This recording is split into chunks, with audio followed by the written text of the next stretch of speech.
What's going on, everybody? It's Jamie here and welcome back to another video on the channel. Today we're doing a realistic AC Milan career mode for the season coming up now, 2020 to 2021. Now obviously AC Milan are a huge club, won the Champions League a lot, legendary teams, legendary manager, but for some reason, I don't know if it's poor ownership. I mean, they've made a lot of managerial changes recently and none of them have worked. So I'm thinking I'll come in, try and steady the ship, bring some more homegrown talent into the team, get rid of some of the foreign players that just haven't worked when they spent loads of money, and try and beat 6th position, which is where they finished this season.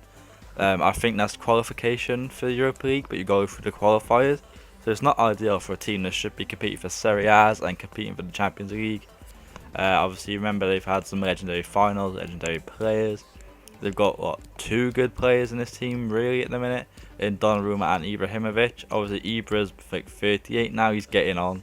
He's not going to be the lion he calls himself forever, is he? There's a lot of depth in this team. Obviously Biglia and Bonaventura have left now, so I will be removing them from the team. You've got some good potential in Paqueta, Caldara. You got Andrea Conti, who never really got to his potential because of injuries. There's a good core here that you could build on. Obviously, they got a lot of players out on loan because that seems to be the Italian way. I made sure I recalled them all, or sent the players back that who are on loan at us, like Simon Kjaer, because I'd rather use Mattia Caldara as he's one of our own, who was on loan at Atalanta this year. Very good player. Obviously, helped Atalanta get high in the table and very far in the Champions League. They're unfortunate to lose to PSG, but when a team has that much quality, it's obviously going to happen. And then you got players like Castillejo, who've just never done it. Suso, obviously I recalled, I'm going to try and sell Suso. Andre Silva, I believe, has been swapped for Rebic in real life, so I've just left Silva on loan because we got Rebic. Obviously you got, I'm not even going to try and pronounce Sekler Meyer's name. You got Hakan, who's just never really kicked on for the potential he showed in the Bundesliga. Obviously he's the guy with the free kicks, he's the set piece guy, but I just don't feel like he has a position in this team with Lucas Paqueta coming through. It's probably going to push him out. Obviously, you got Diego Laxalt. A really weird signing, to be honest. Didn't make sense. You got Teo Hernandez, obviously brother of Lucas, and he's had a very good season in real life. So I'm hoping he can kick on. Ricardo Rodriguez, Deadwood now at the club, never got to his potential. Used to be a very good player in the Bundesliga, just never worked for some reason. And then, as you can see here, that I put Castillejo up for sale, and Inter Milan of all teams came and matched his release clause for basically 25 million, and I was very happy with that money. I didn't think I felt that's a good deal, to be honest. And I thought the most perfect replacement for a left-footed winger on the right is going to be Domenico Berardi. Obviously, he's been lucky with injuries in real life, but he's always been consistent. Goal scorer, makes assists in the Serie A. He's obviously Sassuolo's best player by a mile. And I thought it was a no-brainer that it's only fair that he eventually gets to make the step up to a big, well, no offense to Sassuolo, but a bigger team. It wasn't the biggest contract either. I was very happy, very easy signing, made money because Castillejo went for more, and also the same rate, and he's Italian. And then obviously the main man, the next Pirlo, is Brescia's Sandro Tonali. It's a bit of a no-brainer, really. Obviously you've got Kessie and you've got Benassa and Paqueta. Paqueta's a bit more advanced than the two other midfielders.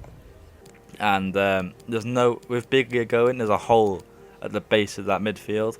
And Sandro Tonali got 7 assists in real life this season from the base of a poor Brescia team, really, when you think of it. It's kind of a no-brainer that you're going for the Italian wonder kid that everyone's talking about, everyone's interested in. Obviously, you got competition from Inter and Juve to sign him, but I feel like AC Milan can offer him the most first-team football on a decent wage.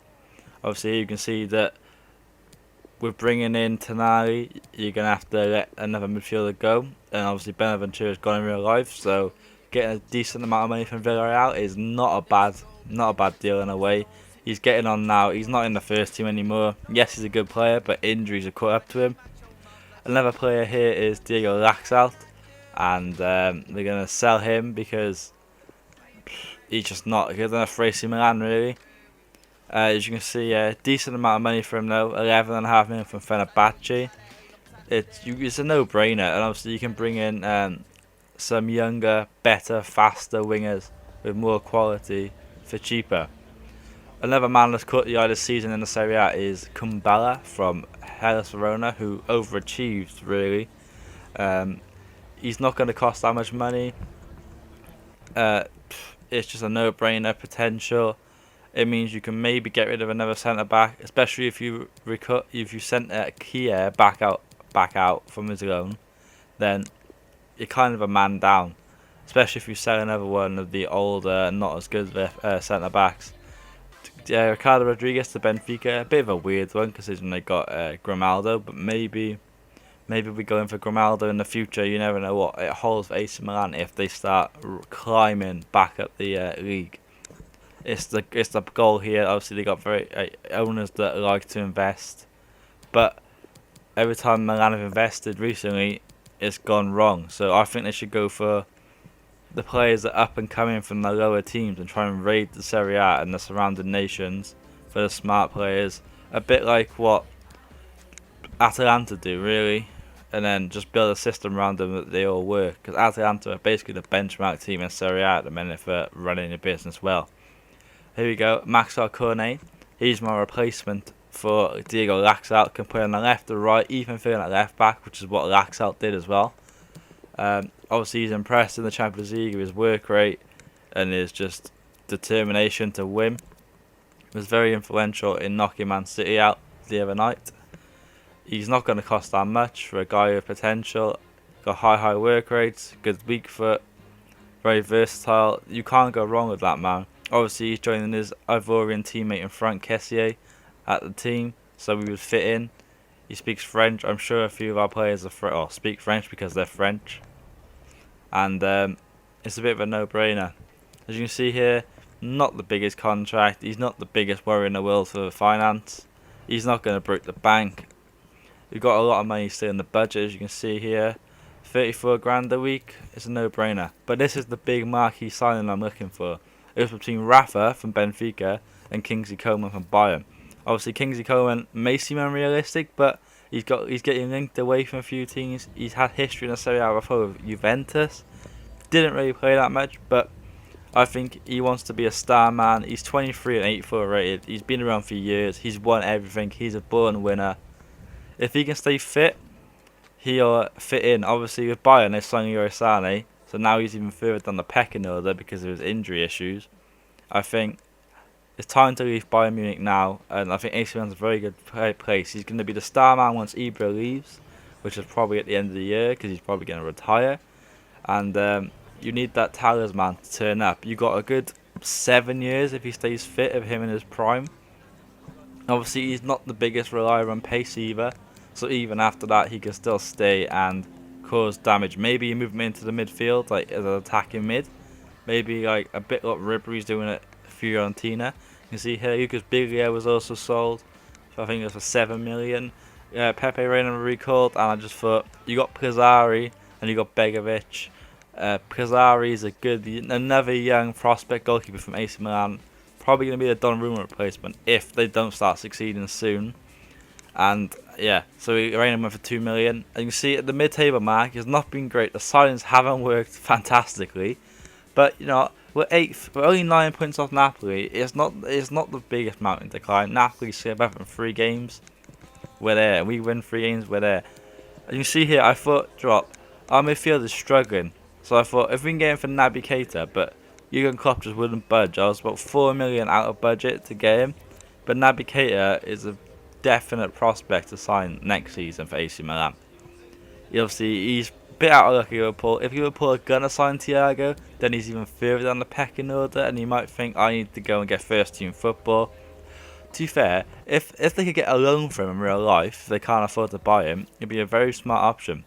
But I thought we need a replacement for Franck Kessié because he's obviously not doing it in the midfield. He was unhappy at this time. And Wendell from Sporting is going to be looking to make the jump to a top European league. No offense to Liga NOS, but it's just a proving ground for these talents. It's a bit like Ligue 1, even though Ligue 1 are starting to come to the forefront of Champions League football. I thought Wendell, he's a Brazilian. He kind of fits the mold of AC with Brazilians. You think of legendary ones like Lucio, Dida, Ronaldinho, Kaká. He's got the mold, and he's a very powerful, aggressive midfielder, which is what you need. You need a ball winner in that team, because Benassa is the very playmaker-y type. Tonali is the just dictator. They need that ball winner, either Kessie or Wendell. It'll be good for them to balance positions. If one's injured, one fills in. If one's tired, one fills in. It's good to rotate. You need competition in a league winning team. Look at Man City. Look at Liverpool. During this period, I thought it's smart to get rid of maybe Masaccio. He's getting on a bit. He's not the tourist. He's had a lot of problems with injuries. A lot of these AC Milan players. And I thought Nikola Milenkovic from Fiorentina, it's a smart option. He's tall. He's got a lot of potential. Linked with a lot of big clubs in real life. He speaks Italian. It's a good one. He's not going to be that expensive. Not going to come in on a lot of wages.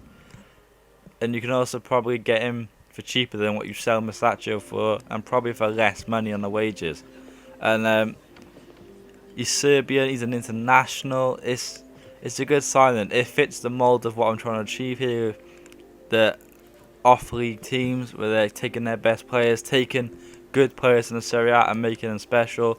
He's probably not going to be in the first team this season, but depending on if a big team comes in for Caldara and he's not improving, he's not had a good season, then we might look to change the system. Maybe go to a three at the back, because we have quite a few centre backs. You've got the young Gabbia at the club. There's a few good players, so you never know. A system change could be in the future. But after that signing, he fit into the team, and we went in through to the end of the season. You see, Donnarumma's improved a lot. He's played a lot of games. There's a lot of players here that played most of the season. Romanelli got injured towards the end, but every player is improving really, because we got rid of the old, we brought in the new. Most people played. Cambella didn't play that much, which is a bit of a shame. Conti and Calabria kind of rotated, which is what I expected. Sandro Tonali gone to an 80. Kingsley Coman's improving, had a very good season for his first season in the Serie A. Wendell came in, got 10 assists, 5 goals. You can't really ask for much more. He also got booked a lot. But Lucas Paqueta there, he chipped in with a few goals, few assists. Benassa, he was doing the playmaker bit. You don't expect him to get the most assists. Hakan Çalhanoğlu, I think he might be on the chopping block. Maxwell Cornet filled in when he had to. Domenico Berardi, very good season. He's fulfilling that potential I said about 17 goals, 5 assists. You can't go wrong with that. 18 goals in all competitions. And then Rebic didn't really contribute. Ibra contributed a lot though, which is going to be a big loss if we lose him, which could happen. As you can see here, we had a mid-season renaissance and we went to third. So you've improved by 3 positions in real life and 5 in the game from the mid-season mark. So you can't go wrong there. We got knocked out in the semi-finals to Juve after losing at home 2-1 from drawing away at the Allianz 1-1, which is a bit frustrating, but it's Juventus. You can't win every time. You see here, Bradley came 6th in the top goal scorer. Ibra was also up there, but we didn't have a lot of players chipping in with goals. Kingsley Coman had 7 assists. Wendell came in and got 7 for most assists of only half a season played. He had a great season. He's obviously going to be building on that next season, so I'm very happy with that. Clean sheets, Donnarumma was 2nd, only behind Szczesny, which is to be expected from the champions. Don't concede many, they're very good. Obviously you got De Ligt and a lot of players. But yeah, next season I'm going to show you the short list, and next season, if we were to do it, that's who I go for. Anyway, thank you so much for watching. I hope you enjoyed. Drop a like, subscribe if you're new, and thank you, goodbye.